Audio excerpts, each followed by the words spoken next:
I'm Susan McGinnis with Clean Skies News. I'm here with Jim Rogers at the ARPA East Summit. He is CEO of Duke Energy. So good to see you. Susan, great to see you. Tell me a little bit about your thinking when it comes to carbon legislation, what you're hoping comes out of Washington.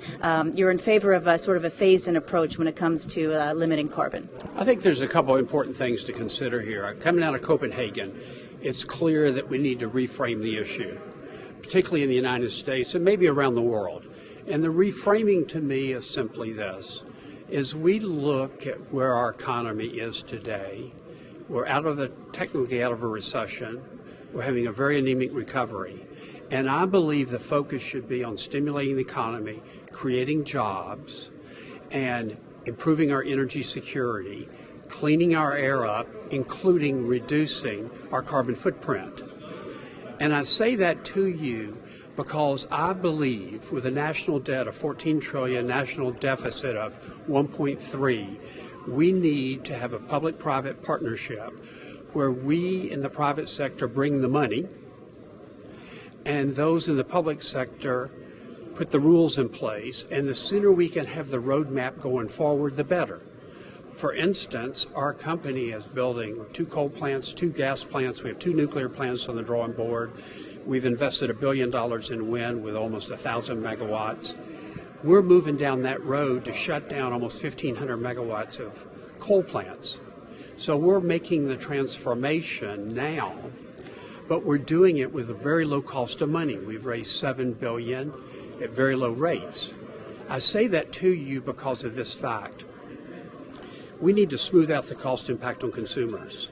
The sooner we start, the better. If this is a capital-intensive industry, if we can borrow the money at the low rates we are, translates into lower costs for the consumers. So I really support putting that roadmap in place, even if it means phasing in, having one sector go before another sector, and even with a hybrid approach. Which is something that could come out of legislation that we're about to see. Absolutely. I think it's easy to contemplate. I mean, the conventional wisdom is nothing happens this year, and that's probably true. But it's easy to see that the issue gets reframed as stimulating the economy and job creation and bringing private sector dollars to work, not national debt dollars or government dollars. And where you might have one system, like a cap and trade system, for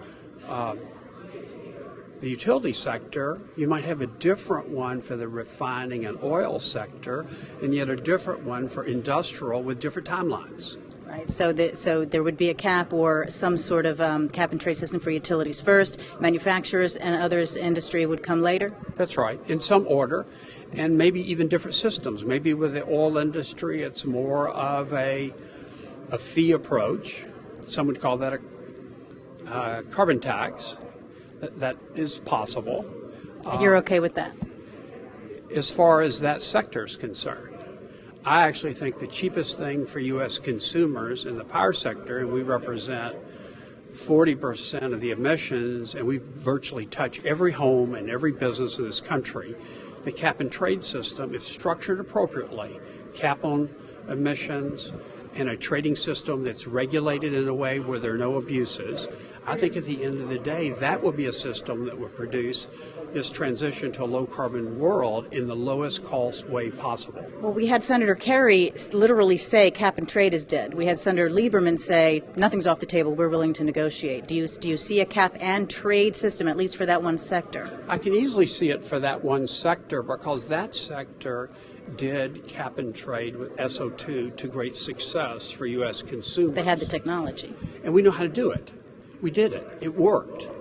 So the question then becomes, can you do a cap and trade for one sector? I believe you can. And then the opposition to the trade is there's a set of people that believe that somehow the trading, that this is not a time to trust markets and commodity trading and everything that happened on Wall Street. I believe you can have a trading system that's highly regulated, or at least the rules are set, so you can eliminate or minimize the abuses that come from a trading system. But it still would involve the big Wall Street investment firms. It still would be the traditional kind of a trading system, not just in the industry. I think you can have opened it up so you have a robust market. but I think there ought to be a set of rules. Every market has rules. I mean, even if you go to Marrakesh, I mean, they have rules. They're all very informal, but they have rules at that. So the important point is to protect consumers, make the transition in the lowest cost way, and I think we can do that. So what you're talking about is generally something that is likely to come out of Kerry, Graham, Lieberman. Do you think there's a chance that that's going to pass this year with everything else on Congress's plate? I think the probability, I mean, if they don't get to the health care bill to Easter, which is the current projection, it's been pushed off and pushed off and pushed off. But if they don't get it to then, the probability gets lower. I mean, here's a statistic, 34 weeks. 34 weeks to the midterm elections. Every week that goes by, the probability of passing this gets much lower. And at some point, it just falls off a cliff. And that's probably in June. So, because everybody's going to be gearing up, and given what happened in Virginia, in New Jersey, and Massachusetts, and good moderate Democrats like Senator Bayh saying, I've had enough and leaving, the politics are changing dramatically. And the consequences of calling for a tough vote on an issue like this in the run-up to what which has been a stunning set of elections, is really going to make it very difficult on the Hill to get anything passed. And how much will that hurt efforts in Cancun in December? I think that we need to have modest expectations. I came out of Copenhagen with the belief that the UNFCCC was basically broken, need to be fixed. I personally believe that a G20, G8, and at the end of the day, a G2 approach where China and the United States work, largest developed country, largest developing country, two of the largest emitters of CO2. If we can find a way forward, then that sets the roadmap in terms of going forward. So I would lower expectations, and I actually met with the President of Mexico and the Secretary of Environment. We have to really lower expectations for Mexico in December. Okay. All right. Jim Rogers, CEO of Duke Energy, thank you so much for joining us. Thank you. And we appreciate it. And I'm Susan McGinnis with Clean Skies News at the ARPA-E Energy Innovation Summit.